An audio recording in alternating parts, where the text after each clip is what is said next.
ఓం శ్రీ గణేశాయ నమః. గురుబ్రహ్మ గురుర్విష్ణు గురుర్దేవో మహేశ్వర గురు సాక్షాత్ పరబ్రహ్మ తస్మై శ్రీ గురవే నమః. మీకు తెలుసా, పెద్దవాళ్ళు ఈ విధంగా అంటూ ఉంటారు. దానికి అర్థాలు ఏమిటో కొన్నిటి గురించి తెలుసుకుందాం. పిడుగులు ఉరుములు పడేటప్పుడు అర్జున ఫల్గుణ అని పెద్దవాళ్ళు ఎందుకంటారు? వాన పడే సమయంలో పిడుగులు పడడం అనేది ప్రకృతి ధర్మం. ఆ సమయంలో చెట్టు కింద ఉండకూడదు. అలాగే అర్జున ఫల్గుణ అండంలో ఓ గొప్ప కథ ఉంది.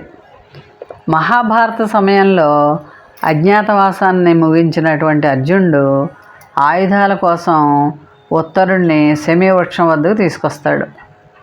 ఉత్తర గోగ్రహణం ద్వారా ఆవుల్ని తరలించకపోతున్న దుర్యోధన కర్ణాదులను ఎదిరించడానికి ఆయుధాలని శమీవృక్షం మీద నుంచి కిందకు తీసుకురమ్మంటాడు.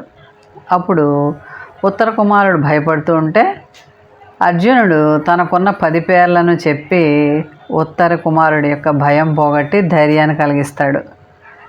ఆ 10 పేర్లు ఏంటంటే అర్జున, ఫల్గుణ, పార్థ, కిరీటి, శ్వేతవాహన, భీభత్స, విజయ, కృష్ణ, సవ్యసాచి, ధనుంజయ, ఇవన్నీ కూడా అర్జునుడి పేర్లు అన్నమాట.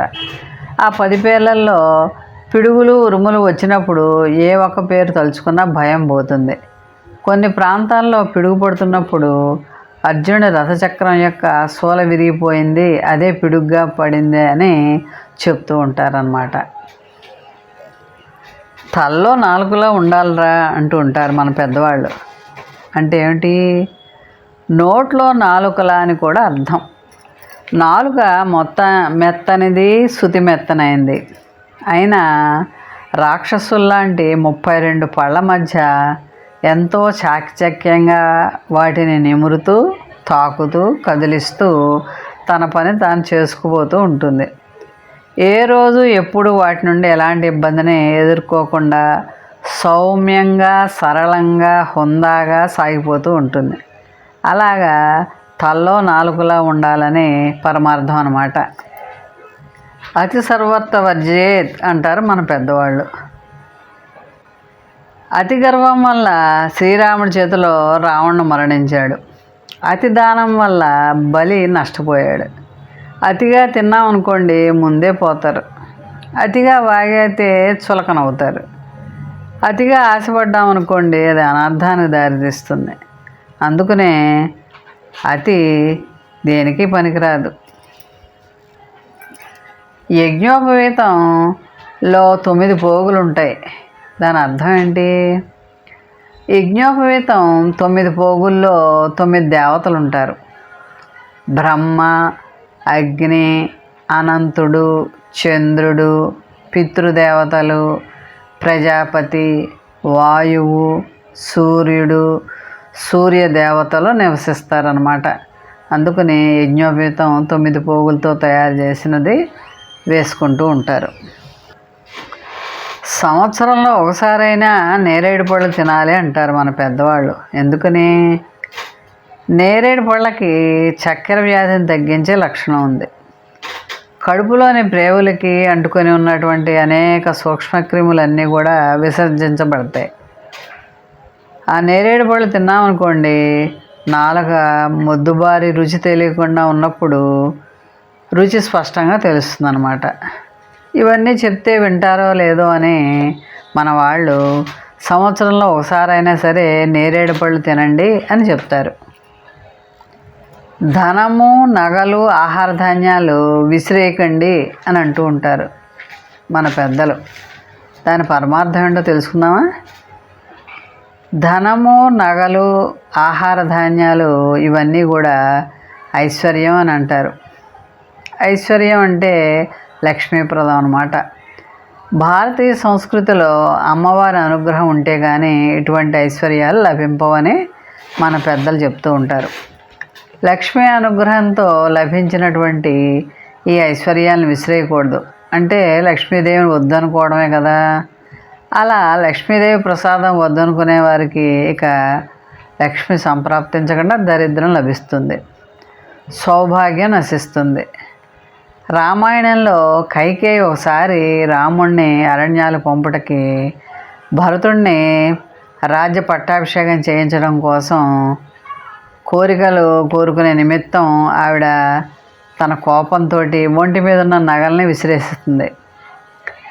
మరి అమ్మవారికి ఆగ్రహం వచ్చిందేమో, కైకేయి ప్రవర్తన ప్రభావంగా దశరథుడి మరణం, తద్వారా కైకేయికి సౌభాగ్యలక్ష్మి దూరం అయింది. కాబట్టి మనం ధనం, నగలు, ఆహార ధాన్యాలని విసిరేయకూడదు. ప్రతి వస్తువుని జాగ్రత్తగా గౌరవంగా చూడాలి. జీర్ణం జీర్ణం వాతాపి జీర్ణం అని మన పెద్దవాళ్ళు అంటూ ఉంటారు. దానికి అర్థం ఏంటంటే, దండకారణ్యంలోని ఇల్వలుడు, వాతాపి అనే రాక్షస సోదరులు అరణ్యంలో వచ్చేపోయేవారిని మాయమాటలతో పిలుచుకొచ్చి ఆరగిస్తూ ఉంటారు. అతిథి పూజకని భోక్తల్ని పిలుస్తాడు ఇల్వలుడు. వారు రాకముందే వాతాపి మేకలా మారిపోతాడు.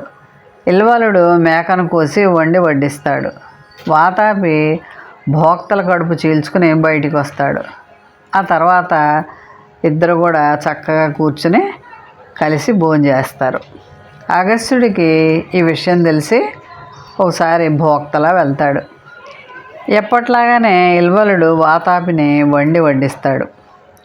అగస్త్యుడు భుజించిన తర్వాత ఎప్పట్లాగానే వాతాపి బయటికి రా అంటాడు. అప్పుడు అగస్త్యుడు, ఇంకెక్కడి వాతాపి, ఎప్పుడో జీర్ణమైపోయాడు, జీర్ణం జీర్ణం వాతాపి జీర్ణం అని పొట్టను రుద్దుకుంటూ అనుకుంటాడు.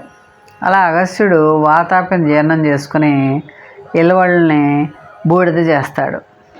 ఎంత చెడు ప్రభావం కలదైనా అరగందైనా అలా జీర్ణం జీర్ణం వాతాపి జీర్ణం అని పొట్టని ఇలా రుద్దుకుంటే కొండ అయినా సరే అరుగుతుందని మన పెద్దవాళ్ళ నమ్మకం. అందుకనే పిల్లల్ని అలా జీర్ణం జీర్ణం వాతాపి జీర్ణం అని పొట్టని రుద్దుకోమంటూ ఉంటారు. మన వీధుల్లో కుక్కలు తిరుగుతూ ఉంటాయి. అవి అరుస్తూ ఉంటాయి, మూలుగుతూ ఉంటాయి, ఏడుస్తూ ఉంటాయి. దానికి అర్థం ఏంటో తెలుసుకుందామా? కుక్కలు మూలిగినా ఏడ్చినా యమధర్మరాజు వస్తున్నట్లుగా మన పెద్దవాళ్ళు భావిస్తారు. కుక్కలు వాసన చూసి ఎలా దొంగల్ని గుర్తిస్తాయో అలానే మానవులకు కనిపించని అనేక దివ్య దుష్ట శక్తులు కుక్కలు కనిపిస్తాయి. కుక్కలు అలా ప్రవర్తిస్తున్నప్పుడు చాలాసార్లు చాలా చోట్ల మరణాలు సంభవించాయి. ప్రకృతిని, భగవంతుడి యొక్క ఉనికిని తెలుసుకోవడానికి ఎన్ని జన్మలైనా చాలవు. కానీ పశుపక్షాదుల్లో కొన్ని అతీత శక్తులు ఉన్నాయి. మానవుడు గుర్తించలేని వాటిని ఎన్నో అవి గుర్తిస్తాయి. చెప్పడానికి కుక్కలకి మాట లేదు. ఆ మాటే కుక్కలకి ఉంటే ఈ భూమి మీద మానవుడు ఉండేవాడే కాదు. కుక్కలకే కాదు, ఏ జీవికి మాట్లాడే శక్తి ఉన్న మనిషిని ఈ భూమిని శాసించలేడు. అందుకే భగవంతుడు అన్ని జంతువుల కంటే తక్కువ అర్హతతో మనిషిని పుట్టించి మాట అనేది ఇచ్చి అందరికంటే ఎక్కువగా చేశాడు. అందుకనే కుక్కలు మూలిగినా ఏడ్చినా మానవులకు ఆపదలు సంభవిస్తాయి అని పెద్దలు తెలుసుకునేవారు. మోహన్వాణి ఛానల్ వారికి ధన్యవాదాలు. వినండి, వినిపించండి, వింటూనే ఉండండి. మోహన్వాణి తెలుగు పోడ్కాస్ట్ వింటున్న శ్రోతలందరికీ హృదయపూర్వక ధన్యవాదాలు. వినండి, వినిపించండి, వింటూనే ఉండండి. మోహన్వాణి తెలుగు పోడ్కాస్ట్ మీరు వింటున్నారు. మోహన్వాణి. మా కార్యక్రమాలు మీకు నచ్చితే ఇప్పటివరకు మా ఛానల్కి సబ్స్క్రైబ్ చేసుకోకపోతే వెంటనే ఈ క్షణమే సబ్స్క్రైబ్ చేసుకుని ఆ పక్కనుండే బెల్ బటన్ని మ్రోగించి అందరికీ షేర్ చేసి మీ విలువైన కామెంట్ను కూడా చేసి మమ్మల్ని ప్రోత్సహిస్తారని కోరుతున్నాను.